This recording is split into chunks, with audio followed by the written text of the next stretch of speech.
grab it, but this movie has been a phenomenal success in France. I mean, it's just, you know, blown up all the records, and therefore it's getting through to people.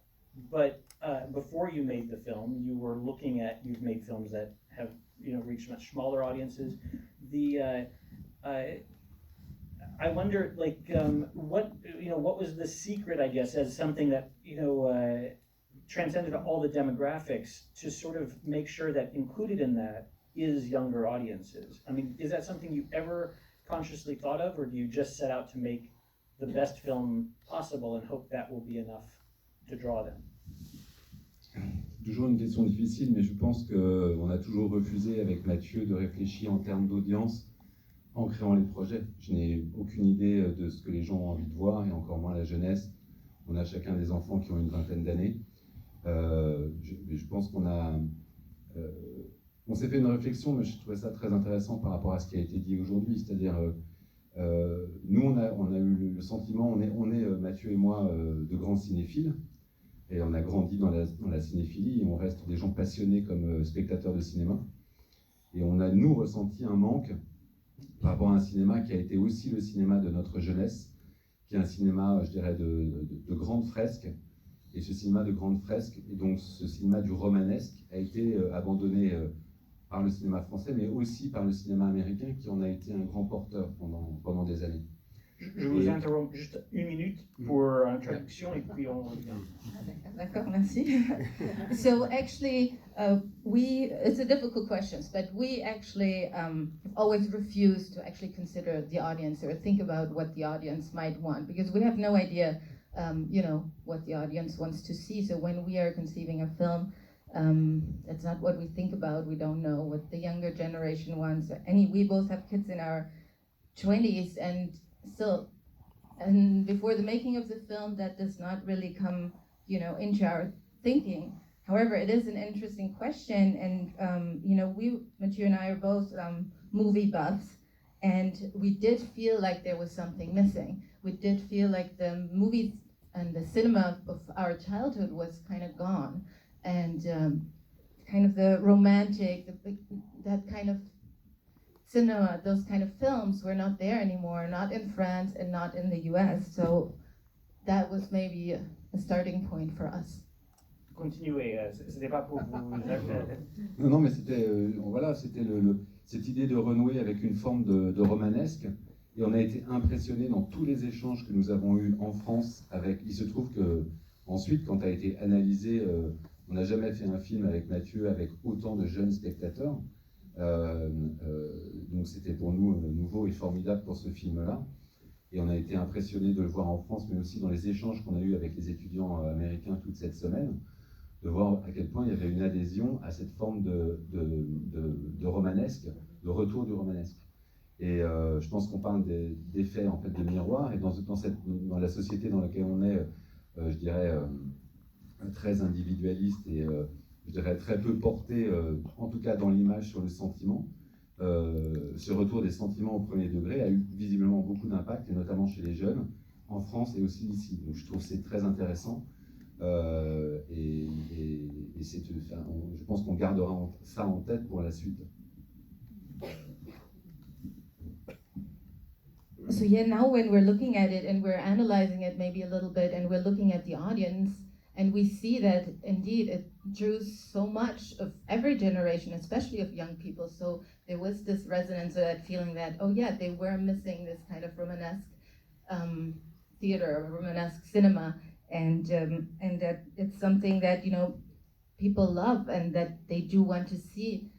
And we were talking about a mirror, right? So it is sort of maybe mirroring back to us what the need is, and also, you know, in our society that is somewhat very individualistic, where, you know, people do have a need to see feelings, to have feelings expressed towards them in France and in the US, and to see that in young people is something that is, of course, really interesting to discover at this point.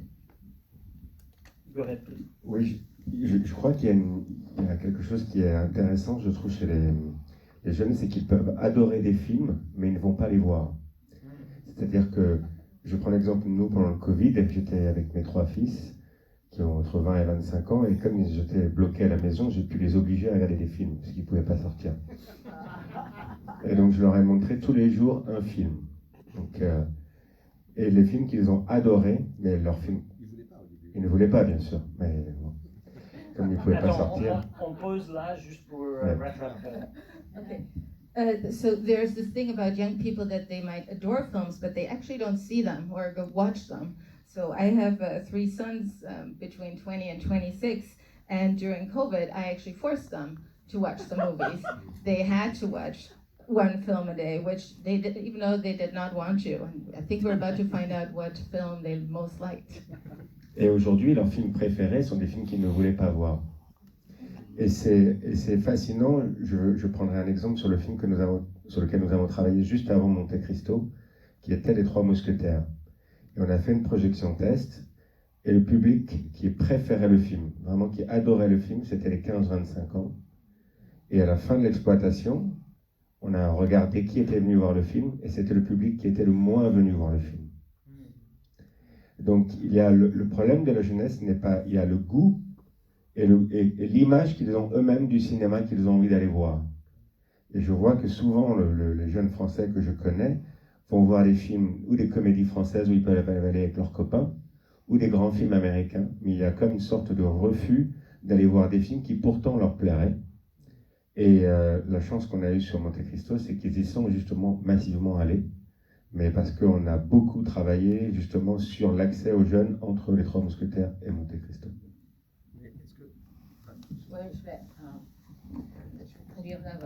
So the thing is, yeah, like we said, they ended up really preferring those films that they wouldn't actually go see those. So when we did the Three Musketeers, that was sort of put to the test, because we did a test screening, and the audience that liked it best were those that were between 15 and 25. But when the film came out, you know, they didn't go see it. That wasn't the age group that went to actually see the film. So they have this taste for the films, but the films that they like most, they don't see. They go see musicals, you know, they see the US blockbusters.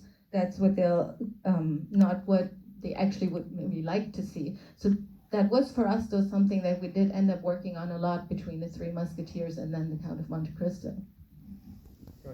Non, je voulais juste dire pourquoi la jeunesse est venue voir massivement le Comte de Monte Cristo, alors que c'est un film d'époque tiré d'une œuvre littéraire que 10% des jeunes français n'ont pas lu, 1200 pages. Je pense que peut-être, c'est une question que je me pose, mais je pense que c'est une différence aussi de génération qu'il y a aujourd'hui, et que la jeunesse d'aujourd'hui, les adolescents d'aujourd'hui, sont dans une sorte de rapport sur une recherche, en tout cas c'est ce que je pense par rapport au film, de romantisme. C'est une grande histoire d'amour, d'abord, de vengeance certes, mais je pense que ce qui a attiré les jeunes, et je vois un peu sur Letterboxd quand ils en parlent, c'est beaucoup quand même sur cette histoire d'amour gâché, trahi, et sur ces histoires des jeunes, de la rédemption de ces jeunes gens, et c'est ça qui les a touchés beaucoup, je pense. So we're thinking about it. Why did young people actually come out and saw the Count of Monte Cristo and then did enjoy it? You know, it's a historic film, right? And it's based on a book that it's 1,200 pages that most of them probably did not read. But this is a different Now generation. they want to read and it. Now they want. The movie. But they didn't read it before the movie, exactly. And now they're interested, and I do also think it is the search for the romantic, that the love story. That's also, when we've been talking to the kids after seeing the film, that's something they really picked up on and they were drawn in by, is this love story that's hidden, then it's betrayed, and that's something that, that they want to see and that speaks to them. It's an interesting theory. I mean, it's also interesting that both, to sort of now expand the perspective to film festivals,